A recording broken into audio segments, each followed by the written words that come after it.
और अब ये जानिए कि सुप्रीम कोर्ट की दूसरी वजाहत आ गई है। इलेक्शन कमीशन मुत्तहरिक इजलास में स्पीकर के खत का जायजा लिया गया। कानूनी टीम ने स्पीकर कौमी असम्बली और सूबाई स्पीकर के खतूत पर ब्रीफिंग दी।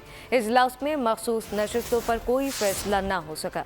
इलेक्शन कमीशन इलेक्शन एक्ट पर अमल करे या सुप्रीम कोर्ट के फैसले पर, अदालत उस्मा की वजाहत के जवाब के लिए इलेक्शन कमीशन संजीदा। जरा इलेक्शन कमीशन के मुताबिक 1 माह से जायद का अरसा हो गया दरख्वास्त इल्तवा का शिकार है। CMA पर अभी तक केस लगा न समात हुई। चीफ इलेक्शन कमिश्नर की जेर सदारत इजलास में स्पीकर के खत का जायजा लिया गया। कानूनी टीम ने स्पीकर कौमी असम्बली और सूबाई स्पीकर के खतूत पर ब्रीफिंग भी दी। ताहम इजलास में मखसूस नशिस्तों पर कोई फैसला न हो सका। 1-2 रोज में दोबारा बैठक लगेगी। दूसरी जानिब सुप्रीम कोर्ट के अक्सरियती 8 जजेस ने दूसरी मर्तबा वजाहत जारी कर दी। वजाहती फैसले में लिखा कि इलेक्शन कमीशन मखसूस नशिस्तें PTI को दे। इलेक्शन कमीशन 12 जुलाई का सुप्रीम कोर्ट का फैसला मुकम्मल नाफिज करने का पाबंद है। इलेक्शन एक्ट में तरमीम से अदालत का फैसला गैर मौसर नहीं हो सकता।